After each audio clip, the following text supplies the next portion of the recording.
Good afternoon, Sakelanders. How are you? We hope that you're well.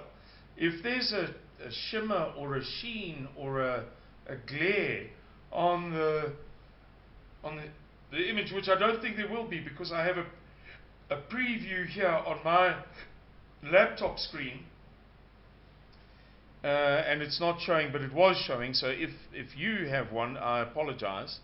You know, in the final product, if it is recording a bit of a glare, I apologize. It's because of the direction of the afternoon, very late afternoon sun, the direction from which it is striking the lens of the camera. But I must keep the curtains open, otherwise it's a bit dim, a bit too dim, particularly on that side.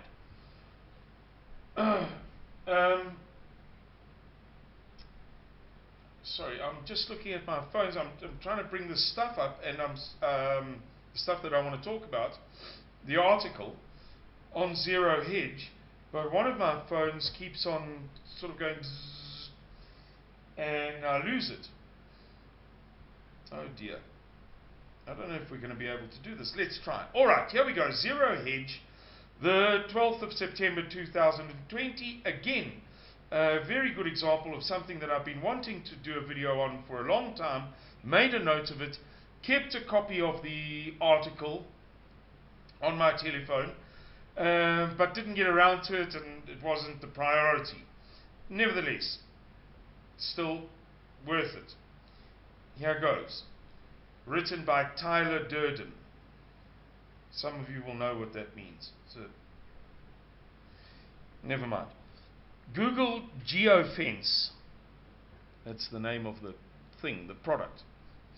Google Geofence warrants, as in police warrants, not as in guarantees.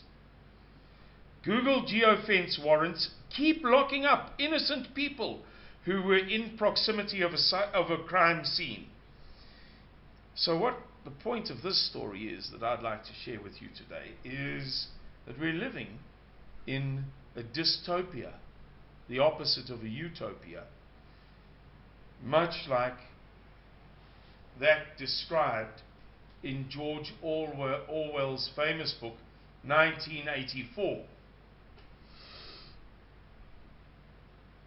Months ago we detailed an incredibly scary and Orwellian tool in the local police arsenal known as a geofence warrant. As described at the time, it's essentially a virtual dragnet over crime scenes where police request to sweep up Google location data drawn from users' GPS, Bluetooth, Wi-Fi and cellular connections from everyone who happened to be near a crime scene.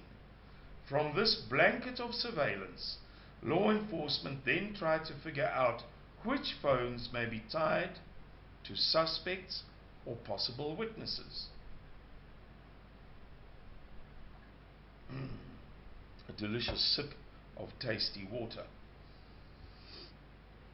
Already, this type of blanket surveillance warrant, which works as a kind of guilt by proximity at the time a crime occurred, has been used by police to arrest what turned out to be innocent bystanders who were suddenly surprised to find themselves the prime suspects.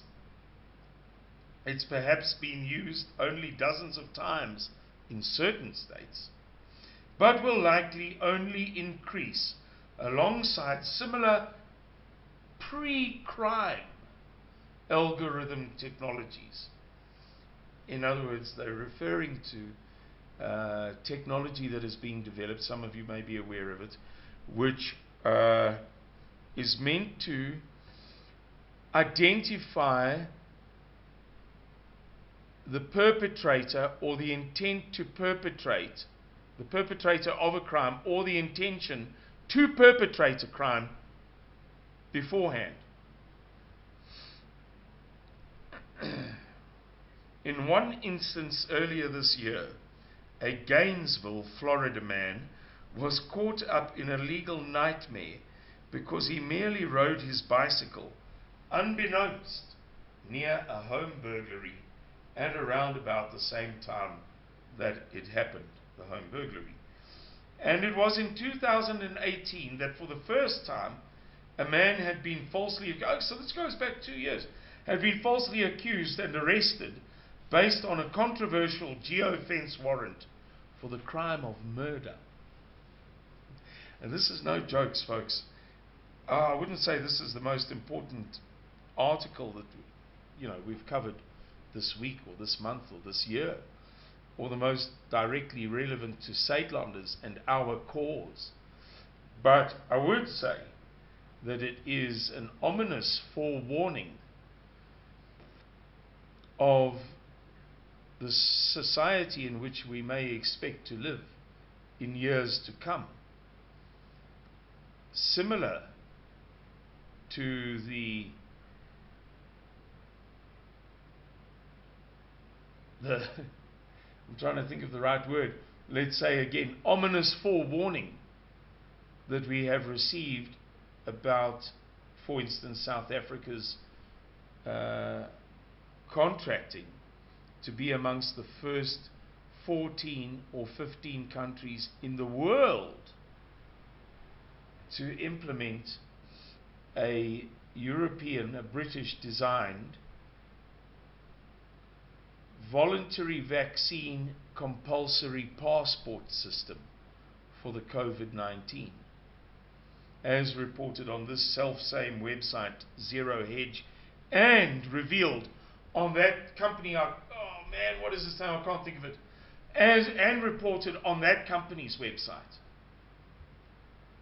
I've given you the name before on a couple of occasions. So it may not be for everybody, this video, but you should look it up. Zero Hedge, and then just search Google Geofence warrants keep locking up innocent people, and you'll get it. Quick sticks.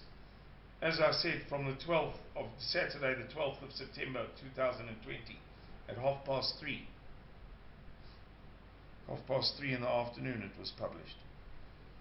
Yeah, so as I say, not for everybody perhaps, but I think that many of you like me will look at this stuff with foreboding, because it's not going to go away. It is going to come, and it's not going to be pleasant to live with. And many of us are going to have to take very difficult decisions concerning how we cooperate or collaborate or tolerate such things in our lives. And it does, I don't want to get all deep and meaningful here, but I think that many people will, again, like me and others, not be able to avoid reaching the conclusion that this is edging, not very slowly, towards certain concepts in the book of Revelation. Certain malevolent concepts revealed in the book of Revelation. Anyway, that's that for today, guys. We'll speak again soon. If you liked this video, please like it, with the button I mean.